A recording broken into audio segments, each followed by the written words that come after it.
जय हिंद दोस्तों। तो एक बार फिर से आप लोगों का स्वागत है हमारे YouTube चैनल में। तो हमने अभी तक कहाँ तक देखा था? हमने अब तक देखा था सौरमंडल। सौरमंडल क्या होता है वो हमने देख लिए हैं। तो आज का जो हमारा टॉपिक है वो है सौरमंडल की उत्पत्ति से संबंधित।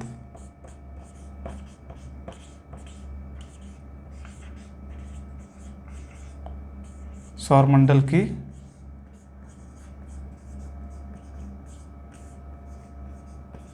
उत्पत्ति से संबंधित।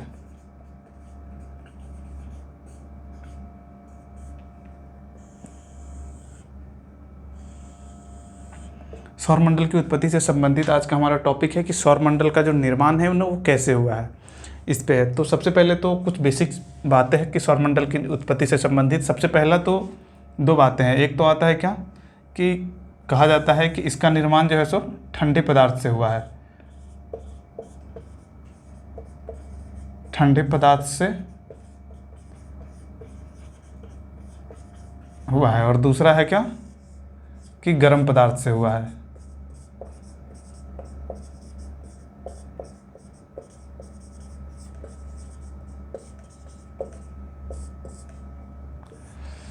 इसमें दो टॉपिक है। जैसे सौरमंडल की उत्पत्ति से संबंधित दो बातें कही जाती है। एक कहा जाता है कि गर्म पदार्थ से हुआ है सौरमंडल का निर्माण, और दूसरा कहा जाता है ठंडे पदार्थ से हुआ है। गर्म पदार्थ से हुआ है, इसमें क्या बोला जाता है? तो इसमें ऐसा कहा जाता है कि जो अपना सौरमंडल है जो हमने कल देखा था उसका निर्माण एक गर्म पदार्थ से हुआ है। और वो गर्म पदार्थ कौन है? सूर्य है। और वो गर्म पदार्थ सूर्य है, ये कहा जाता है। इसमें ऐसा कहा जाता है कि जो सूर्य है ना, अपना सन,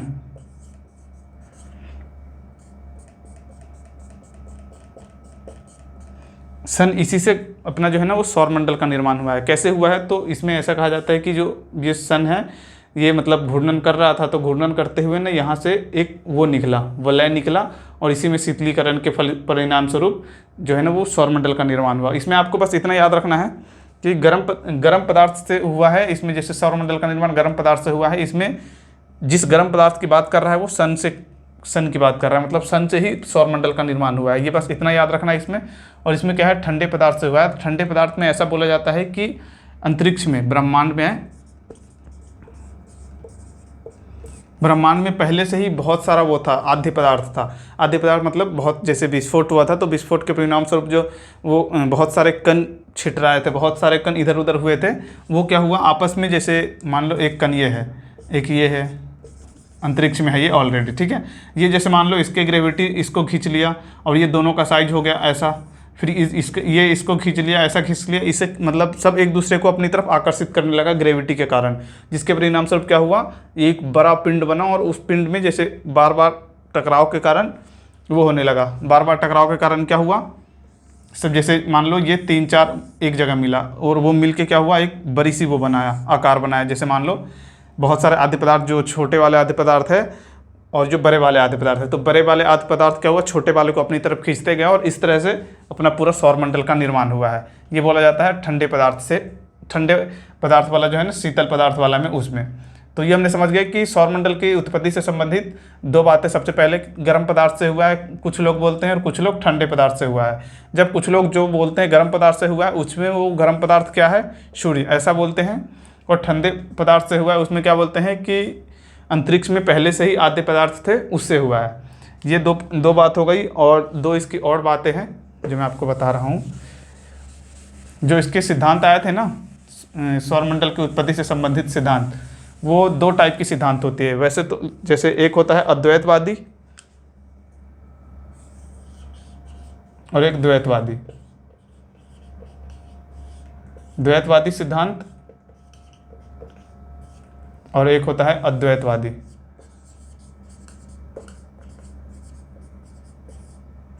अद्वैतवादी, ठीक है।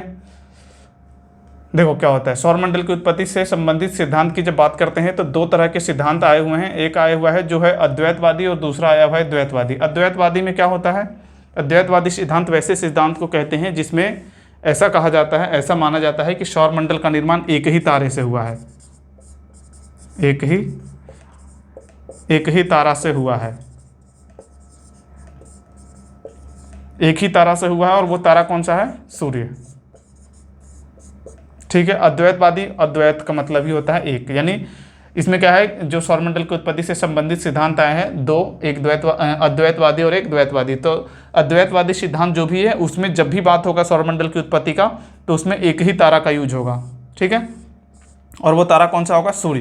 तो जब वैसे सिद्धांत जिसमें एक ही तारे का यूज करके बताया गया है कि सौरमंडल का निर्माण हुआ है उसे हम बोलते हैं अद्वैतवादी सिद्धांत। और दूसरा है अपने पास द्वैतवादी सिद्धांत। इसमें क्या बोलते हैं कि दो या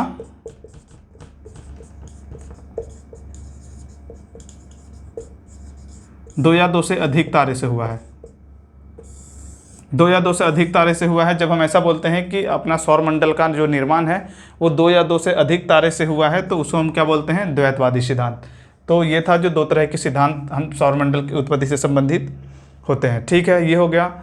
अब हमारे पास जो टॉपिक है, अब हम सीधा पहुँचते हैं सिद्धांत में। जैसे देखो, सौरमंडल की उत्पत्ति संबंधित सिद्धांत में बहुत सारे साइंटिस्ट थे जिन्होंने अपने अपने सिद्धांत दिए हैं कि सौरमंडल इस तरह से बना हुआ है, इस तरह से बना हुआ है। एक सेकेंड, ये उल्टा हो गया है।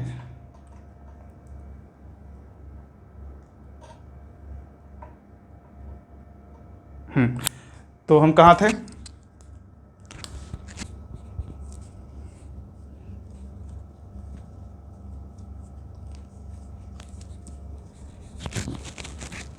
सौरमंडल की उत्पत्ति संबंधित सिद्धांत पे थे, ठीक है ना। हम क्या बोले हैं, संबंधित, यहाँ सिद्धांत लिख देते हैं। हाँ, सौरमंडल की उत्पत्ति संबंधित सिद्धांत। तो बहुत सारे साइंटिस्ट थे जिन्होंने बताए हैं कि सौरमंडल का निर्माण कैसे हुआ है, जिनमें से मतलब यूँ तो 50 से ज़्यादा साइंटिस्ट थे जिन्होंने बताए हैं, लेकिन हम कुछ को पढ़ेंगे, कुछ का सिद्धांत देखेंगे। भले ही वो सही नहीं है, सही कोई और है उसको भी देखेंगे, लेकिन जो कुछ गलत है लेकिन वो बहुत पहले आ गया था, क्योंकि सब एक दूसरे की मदद से ही बताते हैं कि अगर किसी साइंटिस्ट ने यहाँ तक बताया और वो गलत हो गया तो उससे ही कुछ चीज़ों को चोरी करके अगला साइंटिस्ट बताता है कि ऐसा हुआ है ना।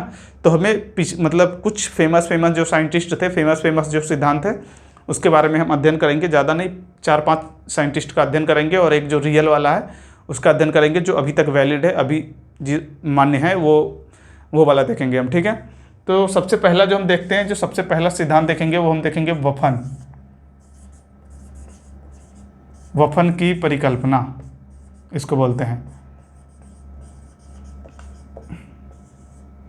वफन की परिकल्पना। जो अपना सबसे पहला सौरमंडल की उत्पत्ति से संबंधित सिद्धांत में आता है वफन की परिकल्पना।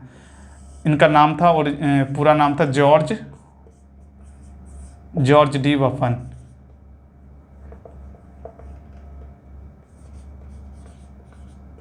इन्होंने कब दिए थे सिद्धांत, तो 1745 में, 1745 ईस्वी में इन्होंने ये सिद्धांत दिए थे।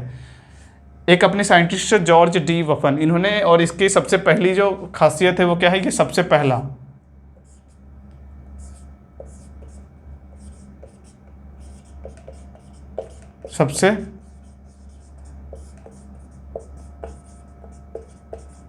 सिद्धांत है सौरमंडल की उत्पत्ति से संबंधित। जो सबसे पहला सिद्धांत दिए थे उन्होंने, उनका नाम क्या है, वफन, यानी जॉर्ज डी वफन उनका फुल नाम है। वफन साहब के अनुसार सौरमंडल का निर्माण कैसे हुआ, चलिए वो देखते हैं। तो वफन साहब कहते हैं कि अपना जो सूर्य था, ये क्या है, सूर्य जो जल रहा था, गर्म था एकदम और जल रहा था, ये सूर्य था। इनके अनुसार क्या हुआ कि एक पुच्छल तारा आया। पुच्छल तारा क्या होता है, हम आगे का टॉपिक है अपना, बट अभी के लिए ऐसा समझो, पुच्छल तारा क्या है कि ऐसा मानो एक चट्टान है, बहुत बड़ी सी चट्टान है, उसकी बात हम कर रहे हैं, चट्टान है। बाकी पुच्छल तारा को हम अच्छे से डिस्कशन करेंगे आगे। तो आप ऐसा समझना कि कोई बड़ी सी पत्थर मान लो, बहुत बड़ी सी चट्टान मान लो, उसकी बात हम कर रहे हैं, ये पुच्छल तारा।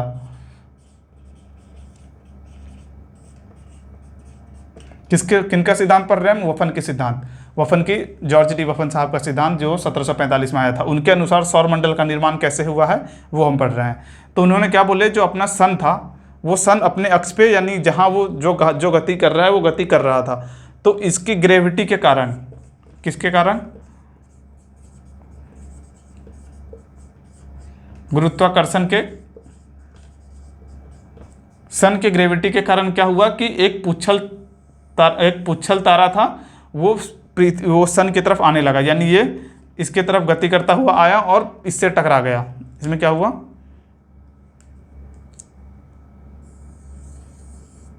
इससे टक्कर हो गया, है ना। जैसे क्या हुआ कि पुच्छल तारा का सूर्य से टक्कर हुआ, क्योंकि सूर्य क्या था, सूर्य जल रहा था, तो इस टक्कर के परिणाम स्वरूप यहां से कुछ पदार्थ निकला बाहर।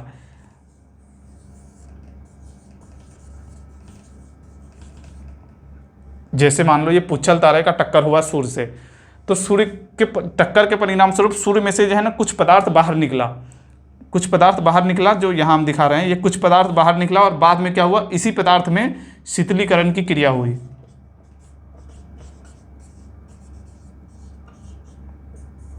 शीतलीकरण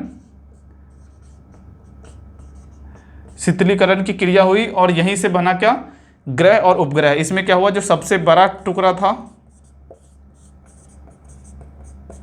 वो बना ग्रह, जो इससे थोड़ा छोटा था वो बना उपग्रह, और जो सबसे छोटा था वो बना क्षुद्र ग्रह।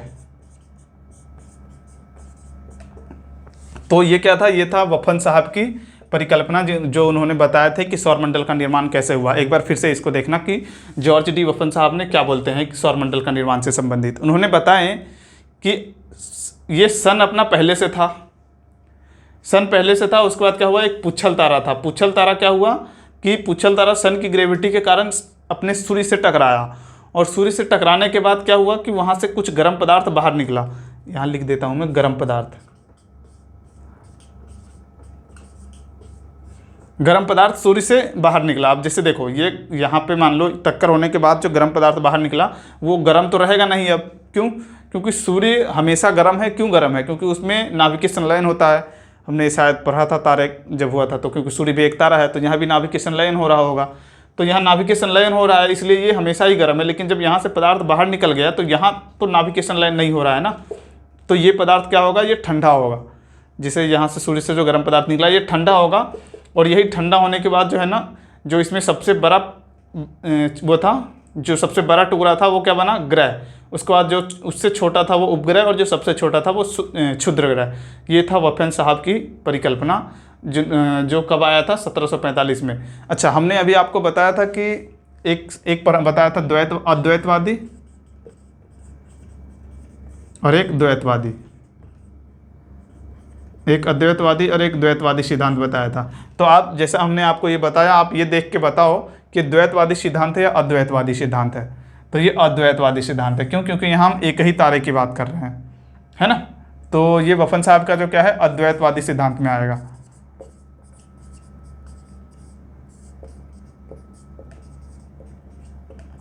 इस तरह से ये जॉर्ज डी वफन साहब का सिद्धांत था। अच्छा ठीक है, ये तो हम समझ गए। अब इसका जो है ना, हम वो देखते हैं, चलो यहीं पे देखते हैं,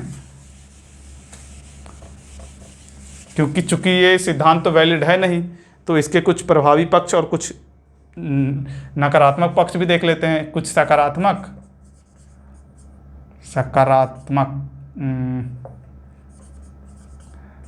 सकारात्मक या प्रभावी पक्ष। सकारात्मक पक्ष इसके क्या रहे वो देखो। तो सबसे पहला तो इसका सकारात्मक पक्ष ये है कि ये सबसे पहला वैज्ञानिक सिद्धांत है, सबसे सर्वप्रथम वैज्ञानिक सिद्धांत है ये, है ना।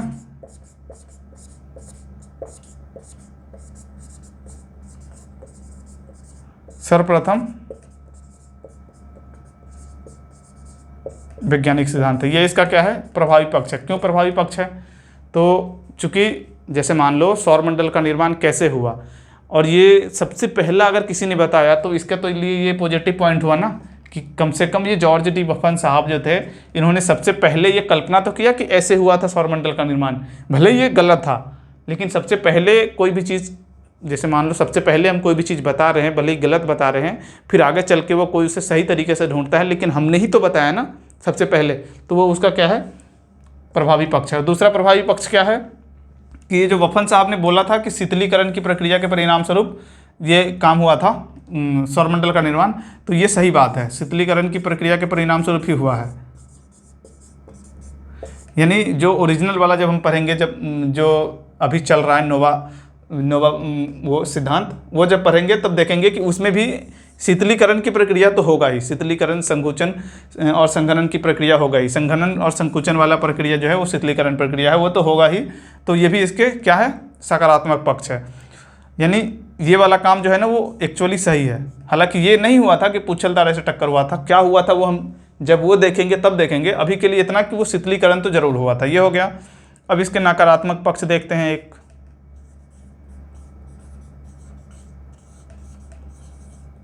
नकारात्मक पक्ष, तो इसका सबसे पहला जो नकारात्मक पक्ष है कि सूर्य से पुच्छल तारे का टक्कर संभव नहीं है। सूर्य से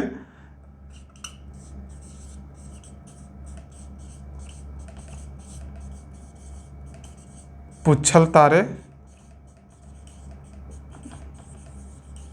का टक्कर संभव नहीं है। सूर्य से पुच्छल तारे का टक्कर संभव नहीं है। पुच्छल तारे का टक्कर क्यों संभव नहीं है?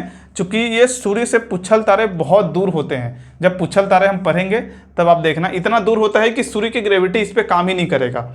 सूर्य का ग्रेविटी इस पर कोई काम नहीं कर पाएगा क्योंकि बहुत ज़्यादा दूर है। तो इसका मतलब सूर्य से टकराना ये कहीं तक उचित नहीं लग रहा है। तो ये वफन साहब ने जो बोला कि सूर्य से पुच्छल तारे का टक्कर हुआ था, ये उन्होंने गलत बोला। तो इसको क्या हम नकारात्मक पक्ष में डाल दिए। और दूसरा इसका नकारात्मक पक्ष हम क्या दे सकते हैं कि सूर्य से गर्म पदार्थ जो ये बोल रहे हैं टक्कर हुआ जिसके परिणाम से सूर्य से गर्म पदार्थ निकला। सूर्य से गर्म पदार्थ नहीं निकल सकता है। सूर्य से गर्म पदार्थ का निकलना ये भी संभव नहीं है। और अगर है भी, रुको बताता हूँ, सूर्य से गर्म पदार्थ निकलना संभव नहीं है। और अगर है भी तो जैसे देखो, अगर सूर्य से मान लो कुछ गर्म पदार्थ बाहर निकला तो ऐसा तो है नहीं कि बहुत दूर फेंक दिया होगा उसको। यानी बाहर निकला तो वो फिर ग्रेविटी के कारण उसको उसमें मिल जाना चाहिए था। क्योंकि पुच्छल तारा कहाँ बहुत दूर से अगर आकर उसको खींच सकता है तो ये जो पदार्थ बाहर निकला वो भी सूर्य के ग्रेविटी के कारण फिर से उसमें मिल जाना चाहिए था। बट ऐसा नहीं हुआ क्योंकि सूर्य से गर्म पदार्थ का निकलना ये संभव ही नहीं है। तो ये था वफन साहब की परिकल्पना जो उन्होंने बताए थे सौरमंडल के निर्माण से संबंधित। आई होप कि आपको समझ में आया होगा। अब हम देखते हैं दूसरा सिद्धांत। ये कब आया था? 1745 ईस्वी में। अब दूसरा सिद्धांत देखते हैं।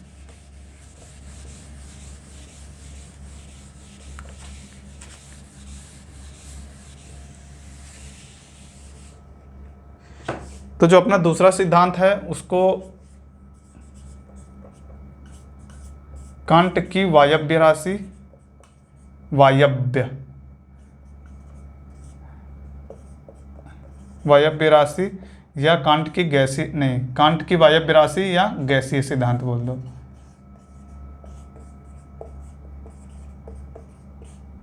कांट, इमैनुअल कांट इनका नाम था, शॉर्ट में ही रहने दो। ये कब आया था? 1755 में। हमने अभी क्या देख लिया? अभी हमने जॉर्ज डी वफन साहब का सिद्धांत देखा था। अब हम दूसरा जो सिद्धांत है वो देख रहे हैं। वो क्या है? कांट साहब की वायव्य राशि या गैसीय सिद्धांत। तो चलिए हम कांट साहब का वायव्य राशि और गैसीय परिकल्पना पे बात करते हैं। तो इन्होंने क्या बताया? इनके अनुसार ब्रह्मांड में पहले से क्या था? ब्रह्मांड में बहुत पहले से आद्य पदार्थ थे।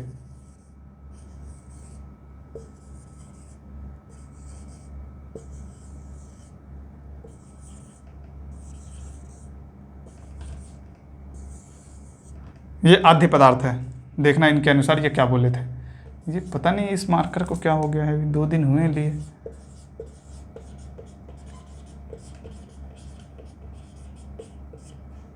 ये आद्य पदार्थ है। ये सब क्या है? ये जो है ना आद्य पदार्थ का मतलब क्या है कि टुकड़ा है चट्टान का, धूल और चट्टान के कण है ये लोग, है ना। टुकड़ा जो महाविस्फोट हुआ था ना उसमें जो कण बाहर निकले थे उसमें से ही ये कुछ कण है, आद्य पदार्थ है। इसमें क्या हुआ? ये कौन बता रहे हैं? कांट साहब बता रहे हैं 1755 ईस्वी में। इन्होंने क्या बताया कि ये जो टुकड़ा है ना, ये टुकड़ा आपस में टकराने लगे। किसके कारण? ग्रेविटी के कारण। जैसे ये जो साइज में बड़ा था वो छोटे छोटे को अपनी तरफ खींचने लगे। तो इस जैसे ये इसमें मिल गया, फिर ये इसमें, यानी ये दोनों मिलकर एक बड़ा सा बनाया, फिर ये इसमें मिल गया तो ये और आकार बड़ा हो गया, फिर इसमें मिल गया ये और आकार बड़ा हुआ। इससे क्या हुआ? टक्कर करते करते एक बहुत बड़ा सा वो बना, एक बहुत बड़े आकार का पिंड बना। और ये जैसे टक्कर हो रहा था तो टक्कर के परिणाम स्वरूप क्या हुआ, उसमें ऊष्मा उत्पन्न हुई। ऊष्मा उत्पन्न यानी जब टक्कर होगा तो घर्षण के कारण उसमें क्या होने लगा, ऊष्मा उत्पन्न होने लगा। इसे बोला गया नेबुला, इसे नेबुला बोला गया। और यही मान लो ये सन है, सन है यानी इसको नेबुला बोला गया। जैसे एक जलता हुआ पिंड बन गया, जैसे ये जितने आधे पदार्थ थे वो आपस में टकराने लगे एक दूसरे से, जो बड़े वाले थे वो छोटे वाले को अपनी तरफ खींचने लगा, और जिसके फलस्वरूप क्या हुआ, बार बार टक्कर होने से क्या हुआ कि एक बहुत बड़ा पदार्थ बना, है ना, एक बहुत बड़ा पिंड बना। और इसमें इन्होंने कुछ पॉइंट नोट कराए थे, क्या कि जो ये जो टक्कर हो रहा था ना, तो टक्कर के परिणाम स्वरूप कुछ परिणाम हुए थे। परिणाम क्या हुए थे वो देखो, परिणाम किसके, टक्कर के। जैसे ये पदार्थ जो टक्कर मारने लगे ना तो इसमें घूर्णन गति उत्पन्न हुई, सबसे पहले इन्होंने ये बताया। ये पदार्थ जो है ना घूमने लगे, ठीक है, घूर्णन गति उत्पन्न हुई। दूसरा क्या हुआ, ये जो एक वो परिक्रमण होता है यानी गति करना, वो भी करने लगी, ठीक है। एक घूर्णन गति हो गया और दूसरा वो करने लगी, ये यानी वो उसको वेग बोलते हैं ना। इसके वेग में मतलब वो होने लगा। तीसरा क्या है, साइज बढ़ने लगा, साइज बढ़ने लगा, जिससे एक बहुत बड़े पिंड बना। और ये क्या है कि आधे पदार्थ जो टकराने की वजह से क्या हुआ उसमें कि ऊष्मा उत्पन्न हुई। ऊष्मा क्यों उत्पन्न होगी, तो एक काम करना आप, एक जैसे गिट्टी जानते हो, गिट्टी क्या होता है, कंक्रीट, क्या बताऊँ, एक ऐसा मान लो एक ईंट लेना और ईंट को ही ईंट पे एकदम जोर से मारना पटक के, तो उसमें से वो निकलेगा, आग टाइप का निकलता है। और ये तो मतलब वो तो ईंट की बात है जो तुम कितने स्पीड से ही मारोगे। और ये आधे पदार्थ जब एक दूसरे से टकराए होंगे तो इसकी कितनी स्पीड रही होगी। तो टकराने के परिणाम स्वरूप क्या हुआ, ऊष्मा उत्पन्न हुई, और ऊष्मा उत्पन्न हुई जिसके स्वरूप वो जलने लगा, और जलता हुआ एक पिंड बना जिसे हमने क्या नाम दिया, सन। ये सन है, ये जलने लगा। और जलने के परिणाम स्वरूप इन्होंने क्या बताए थे कि जैसे ये बन रहा है और इसमें और टक्कर हो रहा है, जैसे वो तो बन चुका है लेकिन आधे पदार्थ और इसमें टक्कर हो रहा है। तो इन्होंने बताया कि वो टक्कर के परिणाम स्वरूप जो है ना और टक्कर होते गए जिससे इसकी घूर्णन में गति हुई, वेग में गति हुई और साइज बढ़ने लगा, ठीक है, ये उन्होंने बताया। और अब क्या हुआ, चूंकि इसके जो है ना टक्कर के परिणाम स्वरूप इसका वेग और घूर्णन गति बढ़ता जा रहा था, जिसके परिणाम स्वरूप क्या हुआ, इसमें अपकेंद्रीय बल की भी जो है ना वो बढ़ने लगा, और अपकेंद्रीय बल ग्रेविटी से ज़्यादा हो गया। अपकेंद्रीय बल का जो बाहर से लगने वाला बल है वो ज़्यादा हो गया इसके ग्रेविटी से, और ज़्यादा होने के परिणाम स्वरूप क्या हुआ, सूर्य से एक पदार्थ जो है ना छल्ले के रूप में बाहर निकला सूर्य से। जैसे ये सन है, सन से जो है ना, कैसे बताऊँ इसको, जैसे देखो, रुको, ये तो समझ गए आधे पदार्थ वाला। यहाँ पे बताता हूँ मैं कि वो जो नेबुला था, नेबुला से कुछ पदार्थ बाहर निकला। कैसे निकला, तो जैसे ये सन है, तो सन जैसे ऐसा मानो घूर्णन कर रहा है, वो बहुत तेज से घूर्णन कर रहा है। तो घूर्णन करते हुए उसके जो साइड से है ना एक पट्टी टाइप की बाहर निकली, गर्म एकदम पट्टी टाइप का एक बाहर निकला, और बाद में उसी में जो है ना शीतलीकरण के परिणाम स्वरूप वही जब गर्म पट्टी जो बाहर निकला ना, ये गर्म पट्टी मान लो, ये गर्म पट्टी जो बाहर निकला ना, उसी में बाद में फिर शीतलीकरण की प्रक्रिया हुई और वो ग्रह उपग्रह क्षुद्र ग्रह इसका निर्माण हुआ। ये किसने बताए थे, कांट साहब ने बताए थे अपने वायव्य राशि या गैसीय राशि सिद्धांत में। आई होप कि आपको ये समझ आ रहा होगा, नहीं आ रहा होगा तो एक बार फिर से देखना इन्होंने क्या बोले, समझना। कांट साहब ने क्या बोले, उन्होंने कब सिद्धांत दिए थे, 1755 ईस्वी में। इनके अनुसार क्या हुआ कि ब्रह्मांड में पहले से आद्य पदार्थ थे। आद्य पदार्थ मतलब जो विस्फोट हुआ था ना, महाविस्फोट, उसमें जो कण इधर उधर हुए थे वो पहले से पदार्थ थे वहाँ पे ब्रह्मांड में, अंतरिक्ष में। उसमें क्या हुआ कि जो छोटे वाले पदार्थ थे वो बड़े वाले पदार्थ थे, तो बड़े वाले पदार्थ छोटे वाले को अपनी तरफ आकर्षित करने लगा और एक दूसरे को टक्कर मारने लगे। और टक्कर मारने के परिणाम स्वरूप क्या हुआ, उसमें ऊष्मा उत्पन्न हुई और वो जलने लगे। बात ध्यान से सुनना, टक्कर मारने के परिणाम स्वरूप क्या हुआ, वो जलने लगे, उसमें ऊष्मा उत्पन्न हुई, और उसी में उसके साथ ही क्या हुआ, टक्कर के परिणाम स्वरूप ही घूर्णन वेग हुआ। ये कौन बता रहा है, कांट साहब बता रहे हैं, ये मैं नहीं बता रहा हूँ, ये कांट साहब के अनुसार है। जो टक्कर के परिणाम से घूर्णन गति उसमें उत्पन्न हुई, वो घूमने लगा, ठीक है, टक्कर जो लगा तो, और बार बार टक्कर लग रहा था जिसके परिणाम से घूर्णन गति और तेज हो रहा था कांट साहब के अनुसार। दूसरा क्या, उसके वेग में वो हुआ, जैसे वो गति जो करता है ना उसमें भी वृद्धि होने लगी, जैसे वो जैसे जैसे टक्कर मारता था आकार बढ़ता गया, उसकी वेग भी बढ़ती गई। और तीसरा क्या हुआ, उसका साइज भी बढ़ता गया। ये कब हुआ, जब आद्य पदार्थ लगातार टक्कर मार रहा था, और टक्कर के परिणाम से उसमें ऊष्मा भी उत्पन्न हुई, है ना, ऊष्मा भी इसमें मारो, ऊष्मा यानी जलने लगी,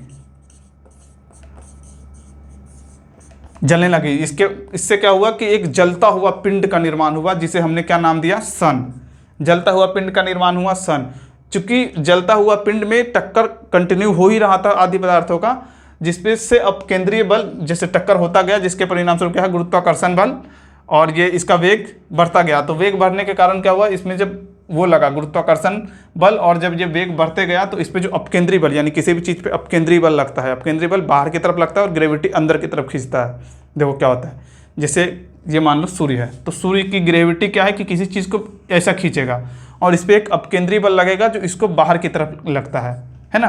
तो क्या हुआ कि जो ग्रेविटी है ना, ग्रेविटी से ज़्यादा हो गया अपकेंद्रीय बल, ग्रेविटी से ज़्यादा हो गया अपकेंद्रीय बल, जिसके परिणाम स्वरूप सूर्य से एक छल्ला बाहर निकला गर्म, समझना, सूर्य से एक गर्म छल्ला बाहर निकला, और बाद में वही छल्ला ठंडा होकर क्या हुआ, ग्रह और उपग्रह का निर्माण किया। ग्रह, उपग्रह और क्षुद्र ग्रह का निर्माण हुआ। ये किनके अनुसार था, कांट साहब के अनुसार। अब इनके प्रभावी पक्ष और इनके नकारात्मक पक्ष दोनों देखते हैं। देखो ये क्या है ना, सकारात्मक पक्ष और नकारात्मक पक्ष आप अपने हिसाब से बता सकते हो। जैसे आपको हमने जो अभी बताया थ्योरी, उसमें आपको जो जो लग रहा है कि ये संभव नहीं है, ये संभव नहीं है, वो उसका नकारात्मक हो जाएगा। जो लग रहा है कि ऐसा हो सकता है वो सकारात्मक हो गया। तो आप वो खुद से बता सकते हो। सकारात्मक पक्ष, देखो इसका सकारात्मक पक्ष क्या है और दूसरा क्या है नकारात्मक पक्ष।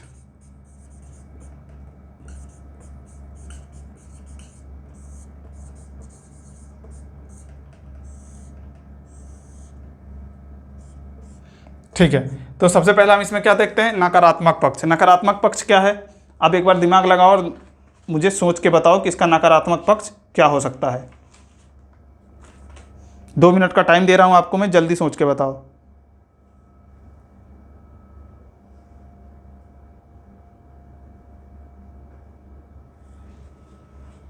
कुछ सोचे, चलो ठीक है मैं बताता हूं क्या होता है नकारात्मक पक्ष। नहीं, सबसे पहले इसका सकारात्मक पक्ष देखो। तो सकारात्मक पक्ष में क्या हुआ कि ये जो सिद्धांत था ना, उनने किसका यूज किया, गुरुत्वाकर्षण का,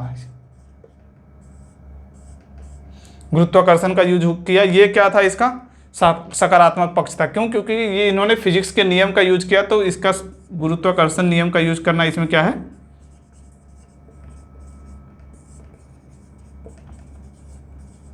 का यूज, इसका क्या हो गया, पहला सकारात्मक पक्ष हो गया। ठीक है, उसके बाद दूसरा सकारात्मक पक्ष क्या है कि दूसरा सकारात्मक पक्ष, ये जो कांट साहब जो थे ना, उन्होंने जो अपना सिद्धांत दिया था वायव्य राशि या गैसीय सिद्धांत, इनका मतलब पता नहीं ये प्रभावी पक्ष है कि नहीं, लेकिन मेरे हिसाब से है। जैसे आप ऐसा सोच लो, इन्होंने जो सिद्धांत इतना सिंपल दिया था ना कि ये मतलब लोगों को बताना ईजी था। जैसे लोगों को बताना ईजी था का क्या मतलब है, लोग जैसे आप कोई भी चीज़ बनाते हो और वो अगर आप लोगों को समझा पाते हो ईजिली, तो वो क्या है, मतलब वो अच्छी चीज़ है लोगों की नज़र में। तो उन्होंने क्या है कि ये जो सिद्धांत दिए थे ना, वो उनको बहुत ईजिली समझा दिया। ईजिली कैसे समझा दिया, तो आप भी समझ लो ना। इन्होंने बताया आदि पदार्थ थे ब्रह्मांड में, पहले से आदि पदार्थ में टकराव हुई, जिसके कारण उसमें घूर्णन गति उत्पन्न हुई, वेग बढ़ने लगा, है ना। और क्या हुआ, उसमें ऊष्मा उत्पन्न हुई, साइज बढ़ने लगा, और साइज बढ़ते हुए क्या हुआ, एक बहुत बड़ा नेबुला का निर्माण हुआ, जलता हुआ पिंड बना, जिसे हमने सूर्य बोला। चूँकि सूर्य में ग्रेविटी बढ़ती जा रही थी टक्कर के कारण, और ग्रेविटी बढ़ने के परिणाम स्वरूप उसमें अपकेंद्रीय बल भी बढ़ने लगा। अपकेंद्रीय बल ग्रेविटी से ज़्यादा हो गया, जिसके परिणाम स्वरूप सूर्य से एक छल्ला बाहर निकला गर्म, और उसी छल्ले में ठंडा होने के परिणाम स्वरूप क्या बना, ग्रह उपग्रह और क्षुद्र ग्रह बना। ये उन्होंने बताया था। तो ये क्या है, आसानी से समझाया था उन्होंने, आसानी से समझा जा सकता है। ये भी इनका सकारात्मक पक्ष है। अब नकारात्मक में क्या है, तो सबसे पहला नकारात्मक में टक्कर से घूर्णन गति नहीं होगा, टक्कर से घूर्णन गति उत्पन्न नहीं होगा। कोई भी चीज़ जैसे आपस में टक्कर हो रहा है तो वो कैसे अपने अक्ष पे एक जैसे घूमने लगेगा, ये मतलब संभव नहीं है। दूसरा क्या है, जैसे इन्होंने बताया कि जब साइज बढ़ा तो उसका वेग बढ़ा। तो साइज से वेग नहीं बढ़ता है। कैसे, जैसे देखो, जैसे कोई चीज़ छोटा है तो ज़्यादा स्पीड चल पाता है, और जब उसको बहुत बड़ा कर देते हैं तो स्पीड नहीं, वो स्लो होने लगता है। और इन्होंने क्या बताया कि जैसे जैसे टक्कर हुआ वैसे वैसे वो उसकी गति बढ़ने लगी। बट ऐसा नहीं है, साइज बढ़ने से क्या होता है, साइज बढ़ने से वेग में कमी आती है। नहीं, इसका नकारात्मक पक्ष लिख रहे हैं ना। साइज बढ़ने से वेग में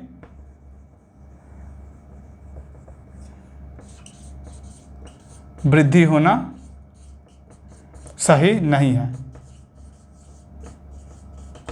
सही नहीं है। यानी साइज में जब जैसे मान लो जो टक्कर जो हो रहा था आधे पदार्थों का, तो हम बार बार टक्कर होने से उसकी साइज बढ़ गई मान लेते हैं, लेकिन साइज जैसे बढ़ रही थी तो उसका वेग कम होना चाहिए था, लेकिन इन्होंने क्या बताया थे कि साइज बढ़ने से उसका वेग भी बढ़ने लगा था। ये इनका नकारात्मक पक्ष है। बाकी आप और सकारात्मक अगर आपको इसमें कुछ समझ आ रहा है तो आप लिख सकते हो। आप नकारात्मक में आप अपने हिसाब से कुछ भी लिख सकते हो जो आपको समझ में आ रहा होगा।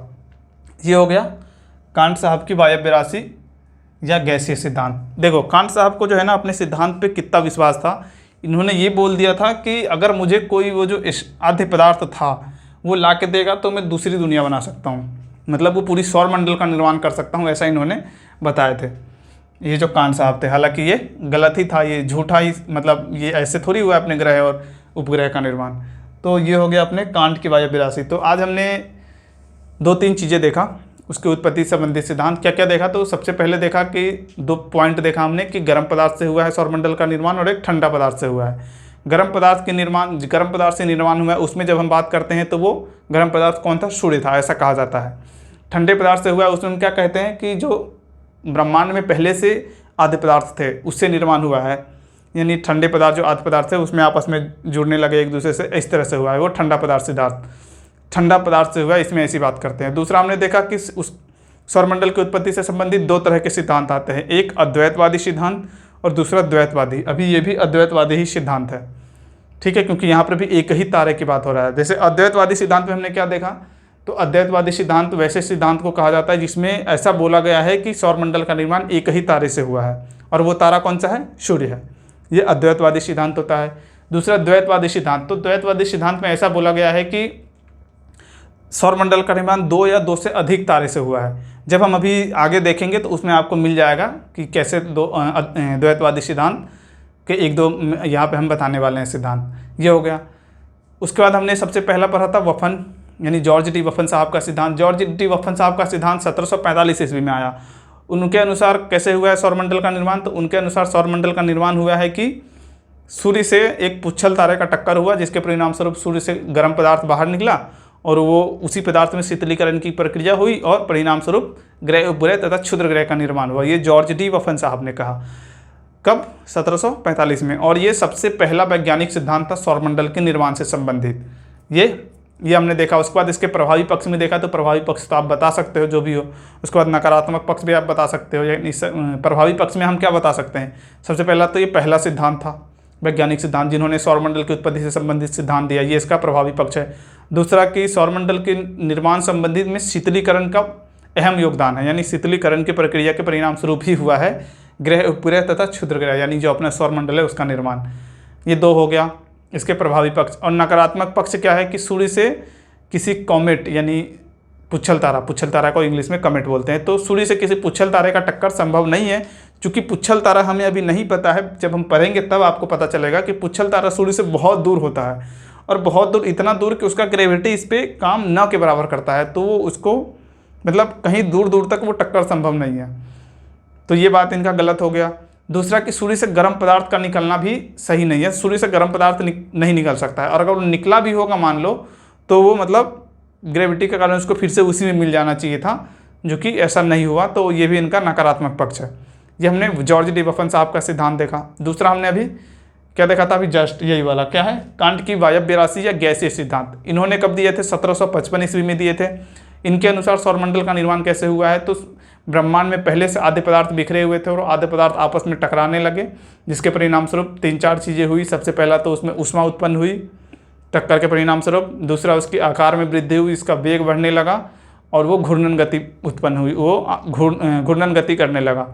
और इस तरह से एक नेबुला, एक बहुत बड़े आकार का नेबुला का जन्म हुआ, जिसे हमने सूर्य का नाम दिया, जो टक्कर के कारण जल रहा था, यानी जल रहा था तो रोशनी दे रहा था, है ना, जलता हुआ एक पिंड बना जिसे हमने सूर्य का नाम दिया। चूँकि टक्कर बार बार हो रहा था तो ग्रेविटी और ज़्यादा, मतलब ग्रेविटी बढ़ रही थी। ग्रेविटी बढ़ने के फलस्वरूप अब केंद्रीय बल भी बढ़ने लगा और चूंकि एक टाइम ऐसा आया कि अपकेंद्रीय बल ग्रेविटी से ज़्यादा हो गया, और जिसके कारण क्या हुआ कि सूर्य से एक गर्म पट्टी बाहर निकला, सूर्य से एक गर्म पट्टी बाहर निकला, और उसी में बाद में शीतलीकरण हुआ, जिसके परिणाम स्वरूप ग्रह उपग्रह तथा क्षुद्र ग्रह का निर्माण हुआ। ये हमने देखा कांट साहब के गैसीय सिद्धांत में।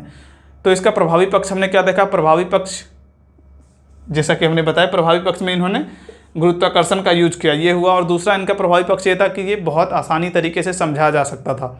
आपको भी समझ में आ रहा होगा कि बहुत आसानी से समझाया जा रहा है। उसके बाद हमने इसका क्या देखा? नकारात्मक पक्ष। नकारात्मक पक्ष में क्या हुआ? टक्कर से घूर्णन गति का उत्पन्न होना संभव नहीं है। टक्कर से घूर्णन गति उत्पन्न नहीं हो सकता है, वेग भले ही हो जाए उसमें, लेकिन घूर्णन गति उत्पन्न नहीं होगा। दूसरा, साइज बढ़ने से वेग में वृद्धि होना सही नहीं है। साइज, जैसे मान लो किसी भी चीज़ का साइज अगर बढ़ता है तो उसकी गति स्लो होती है। ये कॉमन सेंस की बात है, पता नहीं ये कांट साहब को क्यों समझ में नहीं आया कि साइज बढ़ेगा तो वेग कैसे बढ़ने लग जाएगा। साइज बढ़ेगा तो वेग, उसका जो गति है वो कम होने लगता है। तो ये था कांट साहब की वायव्य राशि सिद्धांत जो 1755 में आया। कांट साहब ने ऐसा बोला था कि हमें अगर कोई वो आद्य पदार्थ ला के देगा तो मैं एक दुनिया बना सकता हूँ। तो आज के लिए इतना ही। 2 हमने पढ़े हैं, अभी अगले लेक्चर में हम 3 और देखेंगे, और उसके बाद 1-2 लेक्चर और आएगा जो इस सिद्धांत से संबंधित होगा, फिर हम ग्रह उपग्रह को देखेंगे। ठीक है, जय हिंद।